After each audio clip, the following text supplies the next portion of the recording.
Now, if you've used PIR before and you've used it for doing roofs, for example, you know it's a tedious job and making it fit really nicely can be difficult. There's a lot of dust, etc.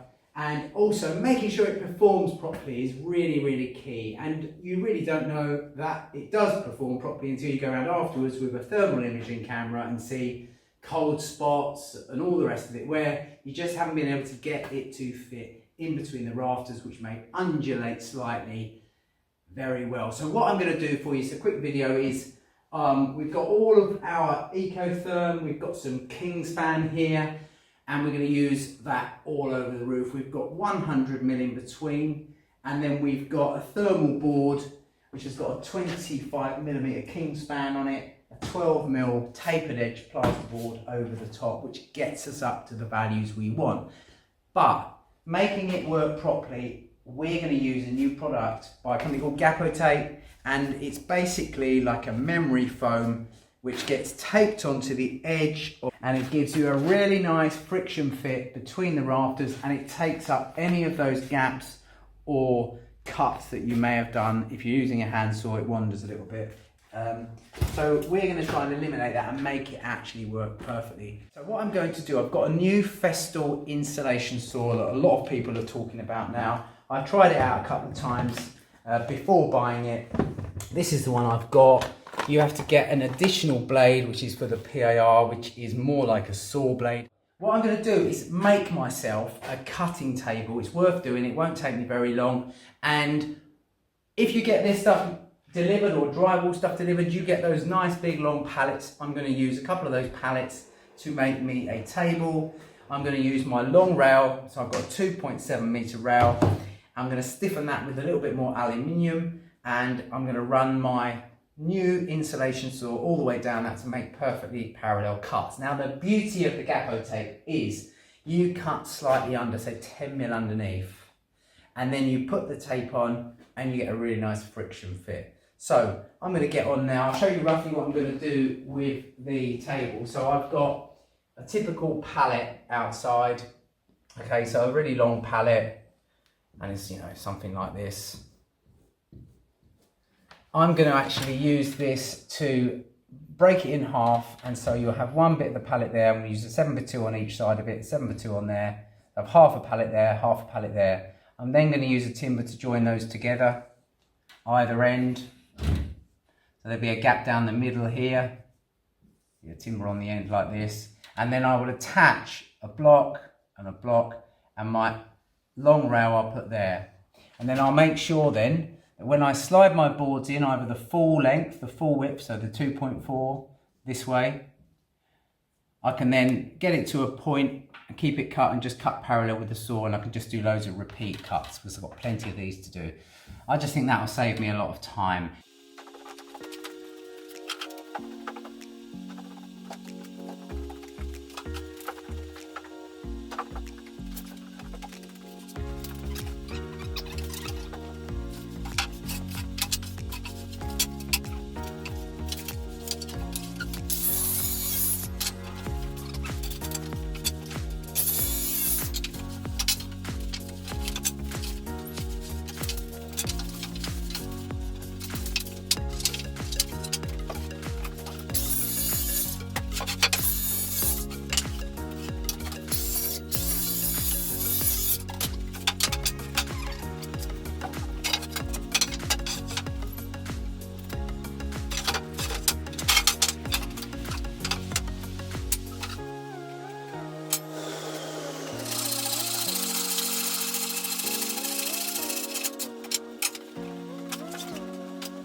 So to cut all my PIR, I've bought myself an ISC240.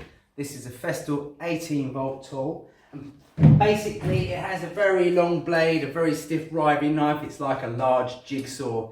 That keeps everything nice and square. It's designed to run off the rail. My rail will be parallel to the edge of the board over my cutting slot in my table here. I can go from both directions, put the dust extraction in, and it should make a really straightforward, simple job. One last modification I'm doing, I'm putting a fence on to take the end of the PIR. The fence will have a slot in it. This will slot into the fence so I can lift it out, put a PIR in, put it in the slot, and keep cutting parallel. And I'm also going to use some self-adhesive tape measure onto the fence, so I'll be able to say 565, measure to 565, blast it off, because we've got plenty of repeat cuts to do it in. Now the way the ISC240 works with the rail, there's a groove on this base. This base is one of two bases. One goes on the bottom with a set of wheels for doing sort of insulation like rock wool and that sort of stuff.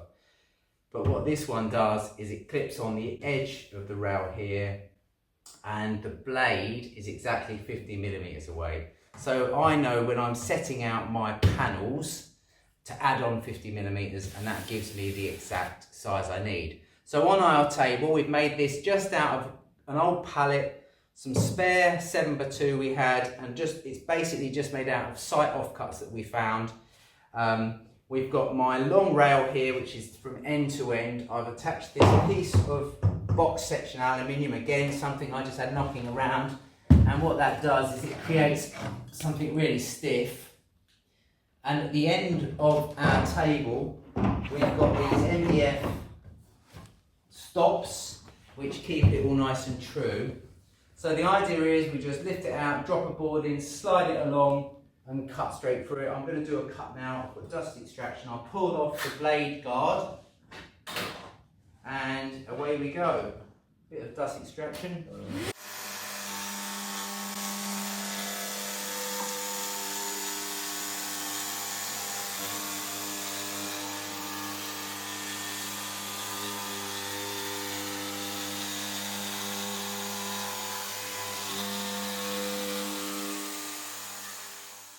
That's basically how our table works, and that gives us our cuts, and away we go.